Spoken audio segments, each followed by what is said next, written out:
नमस्कार दोस्तों, कैसे हैं आप सभी। मैं सौरभ एक बार फिर से आप सभी को अपने चैनल में स्वागत करते हैं। तो आज जो है फिर से हम क्वेश्चन आंसर लेके आए हैं। आपके ढेर सारा आप लोगों ने बहुत सारा प्यार दिया और हमारे वीडियो में ढेर सारा कमेंट किए और बहुत सारे सवाल आप पूछे थे। तो हमें लगा कि इसका जो है बहुत सारे लोगों का कुछ कॉमन सवाल था, तो जिसका उत्तर देने के लिए आज हम फिर से इस नए वीडियो में शामिल हुए हैं। आप अभी तक हमारे टेलीग्राम या इंस्टाग्राम से नहीं ज्वाइन किए हैं तो डिस्क्रिप्शन में लिंक है, आप वहाँ से जाके ज्वाइन कर लें और वहाँ से हम थोड़ा सा जल्दी तेज़ी से रिप्लाई दे पाते हैं। और अगर आपको और भी किसी तरह का परेशानी है तो आप कमेंट में भी हमें लिख सकते हैं। तो आज जो हम चर्चा करेंगे कुछ कॉमन क्वेश्चन है, जिसमें से सबसे ज़्यादा एक हम हमसे पूछा जाने वाला क्वेश्चन जो है कि हमारा एडमिट कार्ड खो गया है। आप जो सीबीटी एग्जाम दिए थे उसका एडमिट कार्ड खो गया है। तो देखिए, अगर आपका एडमिट कार्ड खो गया है तो कोई परेशान होने की बात नहीं है। वहाँ पे एडमिट कार्ड ना तो वो देखते हैं ना ही मांगते हैं। बस वो सिर्फ एक आपको डीवी के टाइम में फॉर्म देते हैं, उसमें बस आपको सीबीटी एग्जाम डेट बस भरना होता है। तो वो आपको अगर याद है तो ठीक है, नहीं याद है तो आप जो भी आंसर की आपका दिया होगा तो उसमें भी डेट लिखा हुआ है, तो वहाँ से आप पता करके या देख करके आप जो है उसमें अपलोड कर, मतलब वहाँ पे याद लिख ले कहीं पे, ताकि वहाँ पे ज़रूरत पड़ेगा तो आप भर सकते हैं। बाकी और इसका कहीं कोई ज़रूरत नहीं है। तो चलिए जो है अब हम एक एक करके जो हमारे यूट्यूब के कमेंट बॉक्स में जो लिखा गया है तो एक एक करके हम क्वेश्चंस का आंसर देने का प्रयास करेंगे।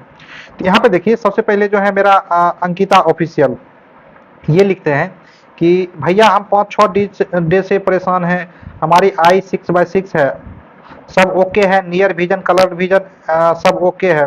बस 2-3 दिन से टेंशन है, खाना नहीं खा पा रही हूँ क्योंकि 10 डेज से पहले जो आईज में व्हाइट पार्ट होता है उस जगह एक व्हाइट स्पॉट आया है। कुछ दिक्कत होगी क्या? प्लीज प्लीज प्लीज बताना भैया। तो देखिए, ये इनका मेन रूप से प्रॉब्लम है कि इनका आई नॉर्मल है, सारा सब कुछ नॉर्मल है, लेकिन क्या हुआ है कि 10 दिन पहले से इनके आई के व्हाइट पार्ट जो होता है, यानी उजला पार्ट जो होता है, तो उसमें जो है इनका कुछ धब्बा जैसा आ गया, हल्का सा व्हाइट जैसा आ गया।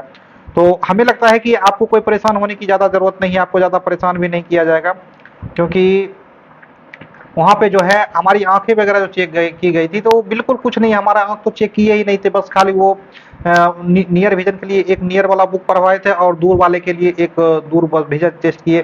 बाकी हमारे आंख को डीपली कहीं कुछ भी चेक नहीं किया गया। तो हमें लगता है कि आपको कहीं कोई परेशानी नहीं होने वाली, परेशान होने की कोई ज़रूरत नहीं है। अगला देखिए, एक लिखते हैं विष्णु मीना लिखते हैं। विष्णु मीना लिखते हैं कि सर बीपी चेक हो रहा है क्या? हाँ, तो ये बिल्कुल है, ये प्रोसीजर है, बीपी चेक होता है। नॉर्मली आपको 120/80 होना चाहिए। अगर थोड़ा बहुत उसमें से 5-10 आपको ऊपर या नीचे होती है तो कोई परेशान होने की ज़रूरत नहीं है। और एक चीज़ और है, अगर आपका फिर भी अगर कुछ ज़्यादा बीपी हो रही है तो आपको टाइम देते हैं, मौका देते हैं, आपको दोबारा टेस्ट करते हैं, तो इसके लिए ज़्यादा कोई परेशान होने की मौका ज़रूरत नहीं, इसकी वजह से किसी को हटाया नहीं जाता है। तो चलिए, अगला क्वेश्चन है हमारा, मार्क आइडेंटिफिकेशन चेंज करने से कोई प्रॉब्लम तो नहीं होगा? तो देखिए, जो आप फॉर्म भरने वक्त दिए थे वो कोई दिक्कत नहीं है, आप वो नहीं भी हैं, बस अभी जो आप डॉक्यूमेंट अपलोड करते टाइम जो भी आप लगा रहे हैं, अभी जस्ट डॉक्यूमेंट जिससे आप अपलोड कर रहे हैं, तो इसके अभी जो मार्क ऑफ आइडेंटिफिकेशन आप दीजिएगा वही आपको वहाँ पे डीबी के टाइम भी चेक करेंगे। साथ ही साथ जो है वो मेडिकल के टाइम भी आपसे वो मिलेंगे, तो वो वही चीज़ें को आप वहाँ पे भी वो चेक करेंगे। ठीक है, तो चलिए अगला है। तो इसमें कोई परेशान होने की बात नहीं है। अगला लिखते हैं रितेश कुमार गिरी जो है, ये लिखते हैं मेडिकल में कितना दिन लगेगा?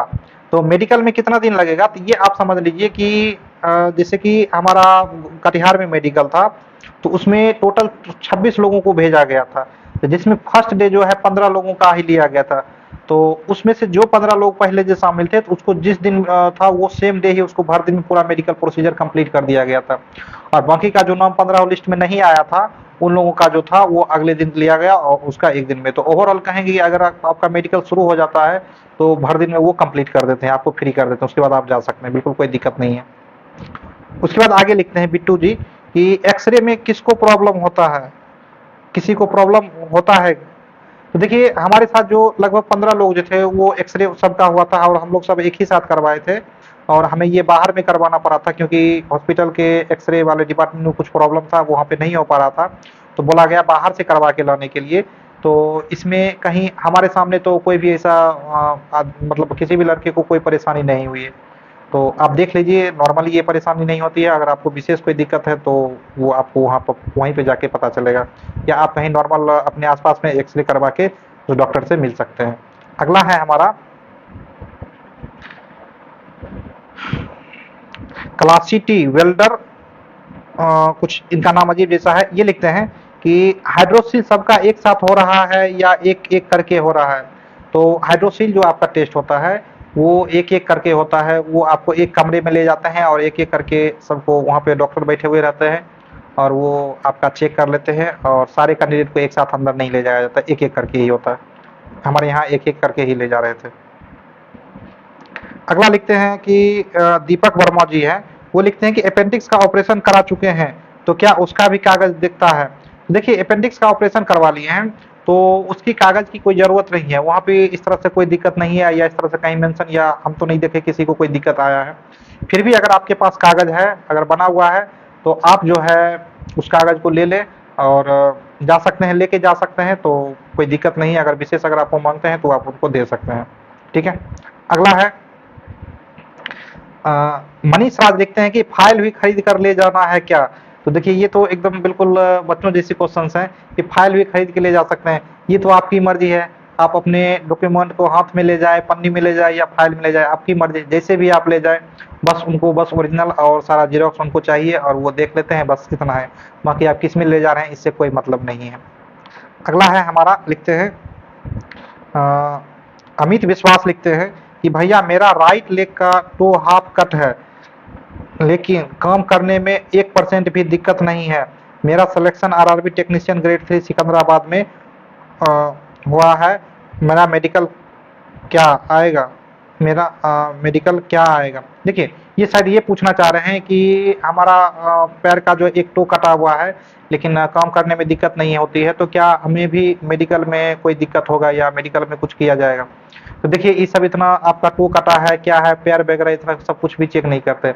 मेन रूप से हम एक इन शॉर्ट अभी भी बता देते हैं कि आपको बस चेक करने में जो है, आपको बीपी टेस्ट लेते हैं, यूरिन टेस्ट लेते हैं, आपका आई का near vision, distance vision check करते हैं, कलर ब्लाइंडनेस चेक करते हैं। तो मेन रूप से इतना ही जांच होता है, बाकी आपका टो ये सब इतना ज़्यादा कोई चेक नहीं होता है। अगर फिर भी अगर आप कहीं मेडिकल में जा रहे हैं तो कोशिश करें कि उसको मेंशन ना करें, ज़्यादा हाईलाइट ना करें, हो सके तो अगर आप छिपा लें या उसकी चर्चा वहाँ पे ना करें, जब तक कि डॉक्टर एकदम खुद से नहीं देखेंगे।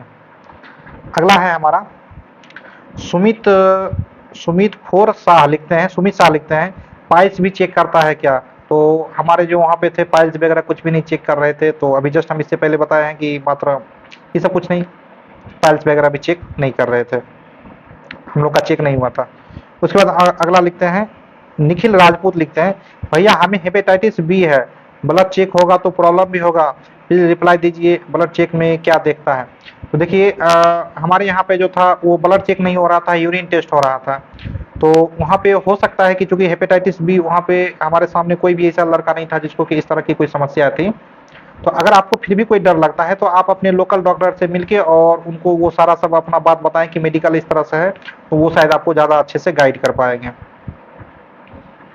अगला लिखते हैं शैलेश सिंह, लिखते हैं कि हाइड्रोसिल की गोटियां सेम है, बट ये थोड़ा नीचे लटक जाता है कभी कभी। तो ये नॉर्मल है, ये सभी के साथ होता है। अगर सारा सब कुछ सेम है, अगर उसमें कोई सूजन नहीं है, कुछ पानी भरा हुआ नहीं है, तो आपको ज़्यादा कोई परेशान होने की ज़रूरत नहीं है। अगला है मेरा राजेश चरण, लिखते हैं तिथ का मेडिकल होता है क्या और एएलपी में होता है या नहीं। तो देखिए, एएलपी का तो हमें नहीं पता, लेकिन तिथ का यहाँ पे बिल्कुल जांच नहीं करते। तिथ आपका क्या है नहीं है, इससे कोई दिक्कत नहीं है, बिल्कुल भी परेशान होने की नहीं जरूरत है। और एक चीज जो सबसे ज्यादा क्वेश्चन पूछा जाता है कि फ्लैट फुट है मेरा, तो क्या उससे दिक्कत होती है। ये सब कोई दिक्कत नहीं, कोई आर्मी वगैरह की नहीं है कि इसमें आपको दिक्कत होगी। तिथ, फ्लैट फुट, इस सबसे कोई दिक्कत नहीं है, कोई परेशान होने की जरूरत नहीं है। अगला लिखते हैं प्रेम कुमार, टेलीग्राम का लिंक दीजिए, थोड़ा बात करना है आपसे। तो देखिए, अगर हम आपको हमें मैसेज करना है या हमसे बात करना है तो इस वीडियो के डिस्क्रिप्शन में टेलीग्राम का लिंक है, तो आप वहां पे जाके ज्वाइन कर सकते हैं और बात कर सकते हैं। तो अगला लिखते हैं हर्ष पाठक, लिखते हैं ईयर टेस्ट के बारे में बताओ ब्रो। तो देखिए ईयर टेस्ट जो है वो वहाँ पे कोई ऐसा नहीं कि स्पेशली हमारे ईयर में कोई टॉर्च वगैरह जला के या कुछ भी नहीं, ईयर को तो देखे ही नहीं, कहीं नहीं कुछ। शायद हो सकता है कि वो नॉर्मली कुछ बोल रहे थे तो हम नॉर्मल सुन रहे थे तो वो चेक नहीं हुआ। अगर आप थोड़ा बहुत भी अगर सुन लेते हैं तो हमें लगता है कि कोई इस तरह से कोई परेशान होने की ज़रूरत नहीं है। हंसदा लिखते हैं कि मेडिकल किस जगह होगा ये कब पता चलता है? तो देखिए मेडिकल किस जगह होगा ये आपको जो है डीवी देने जाएंगे तो वहीं पे आपको बताया जाएगा कि मेडिकल किस जगह पे और कब होगा, तो ये आपको वहीं जाके पता करना होगा। अगला लिखते हैं निखिल राजपूत फिर से, मेरे पीठ पर फुंसी टाइप का थोड़ा बहुत धब्बा है जो पता चलता है, इससे मेडिकल में कोई परेशानी भी होगी भैया, प्लीज रिप्लाई दीजिए प्लीज। तो देखिए आपको पेट पे फुंसी है या कहीं शरीर के किसी भी अंग में, तो ये जो है ये टेक्नीशियन के मेडिकल में कोई ज़्यादा मायने नहीं रखता है, तो आपको इसके लिए बिल्कुल भी परेशान नहीं होना है, आपको मेडिकल में कहीं कोई दिक्कत नहीं होने वाला है।